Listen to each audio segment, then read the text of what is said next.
नमस्कार शेतकरी बंधूंनो, पुन्हा आपलं स्वागत आहे कृषी मित्र पवन या यूट्यूब चॅनलवर. तर शेतकरी बंधूंनो, आज आपण कपाशीच्या प्लॉटमध्ये आहे. कपाशीच्या प्लॉटचा आपण बघू शकता पहिल्या फवारणीचं नियोजन आपण डिटेल्समध्ये या व्हिडिओमध्ये सांगणार आहे. तर शेतकरी बंधूंनो, आपला कपाशी 25-30 दिवसाच्या दरम्यान असेल, 35 दिवसाच्या दरम्यान असेल.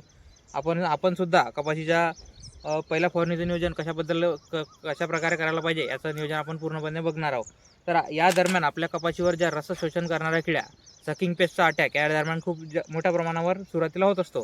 तर त्यामध्ये जर बघितलं गेलं मित्रांनो, तर हिरवा तुडतुडा असेल, काळा मावा असेल, पांढरा तुडतुडा असेल, अशा प्रकारे आपल्या कपाशी पिकावर या ठिकाणी येत असतो. तर याचं नियोजन आपल्याला पहिल्या फवारणीमध्ये कशा प्रकारे करायचं आहे. एक रसशोषक किडीसाठी आपल्याला 2-3 प्रकारचे मॉलिक्यूल किंवा टेक्निकल कंटेंट जे मार्केटमध्ये उपाययोजना करण्यासाठी मदत करतात त्याचा मी सांगण्याचा प्रयत्न करतो. त्यासोबत बुरशीनाशक, आणखी आपल्या कपाशी पिकाचा फुटवा, वाढ यासाठी एक विद्राव्य खत, एक टॉनिक याचा पूर्णपणे आपण शेड्यूल बघणार आहेत.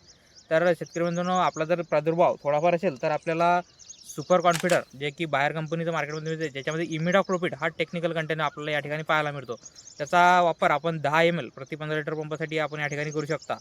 तर आणखी इमिडाक्लोपिड नावाचं हा टेक्निकल कंटेंट दुसऱ्या कोणत्या औषधमध्ये आपल्याला तुमच्या भागामध्ये ज्या कृषी निविष्ठा केंद्रावर मिळत असेल त्याचा वापर आपण या ठिकाणी करू शकता. आपला प्रादुर्भाव जर जास्त असेल मित्रांनो, या ठिकाणी सकिंग पेज जास्त दिसत असतील, रसशोषक किडे, पांढरा मावा असेल, तुडतुडा असेल, हिरवा तुडतुडा असेल, हा जास्त दिसत असेल, तर आपल्याला UPL कंपनीचा उलाला, ज्याच्यामध्ये फ्लोनिकामिड हा टेक्निकल कंटेंट मिळतो, त्याचा 8 ग्रॅम प्रति 15 लिटर पंपासाठी आपल्याला या ठिकाणी वापर करायचा आहे, जेणेकरून आपला प्रादुर्भाव रोखण्याचा प्रयत्न होईल.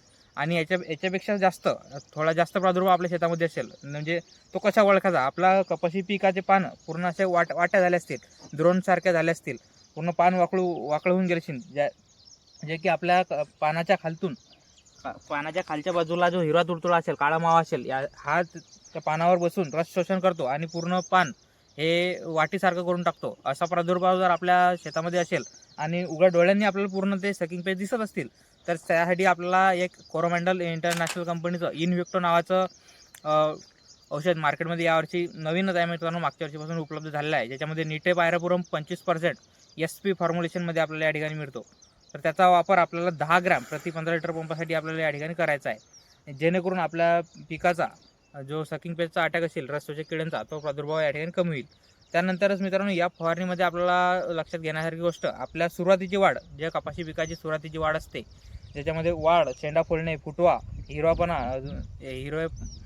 हा मोठ्या प्रमाणावर राहण्यासाठी आपल्याला एक विद्राव्य खत, ज्याच्यामध्ये 25-10-10 असेल, किंवा 11-36-24 असेल, किंवा 3-19 असेल, यासारख्या खताचा आपण या ठिकाणी वापर करू शकता. तो अगदी 100 ग्रॅम प्रति 15 लिटर पंपासाठी या ठिकाणी वापर करू शकता. त्यानंतर एक बुरशीनाशक, ज्याच्यामध्ये कार्बेंडिझम प्लस मॅन्कोजेब हा टेक्निकल कंटेंट मिळून जाते. मार्केटमध्ये साप नावानं मिळते, दुसरं कोणत्या नावानं मिळत असेल, परंतु कार्बेंडिझम प्लस मॅन्कोजेब ह्या टेक्निकल कंटेंट आपल्याला या ठिकाणी उपलब्ध असावा. त्याचा 30 ग्रॅम प्रति 15 लिटर पंपासाठी आपल्याला वापर करायचा आहे. त्यानंतर जर बघितलं गेलं तर मित्रांनो, टॉनिकचा विचार केला तर 2-3 प्रकारचे मी टॉनिक तुम्हाला सांगतो, जे चांगल्या प्रकारे मार्केटमध्ये उपलब्ध आहे. त्याचा 50 ml प्रति 15 लिटर पंपासाठी आपल्याला वापर करायचा आहे, ज्याच्यामध्ये रक्टर ग्रीन असेल, माफेड कंपनीचं, सिजांटा कंपनीचं, इसाबियन असेल, क्वांटीज असेल, या 2-3 प्रकारच्या, जे तुम्हाला तुमच्या भागामध्ये जे कोणतं मिळत असेल त्या 2-3 पैकी तुम्हाला एखादा वापर या ठिकाणी 50 ml प्रति 15 लिटर पंपासाठी वापर करायचा आहे. तर अशा प्रकारे शेतकरी बंधूंनो, आपला कपाशी पिकाचा पहिल्या फवारणीचं नियोजन आपण करू शकता.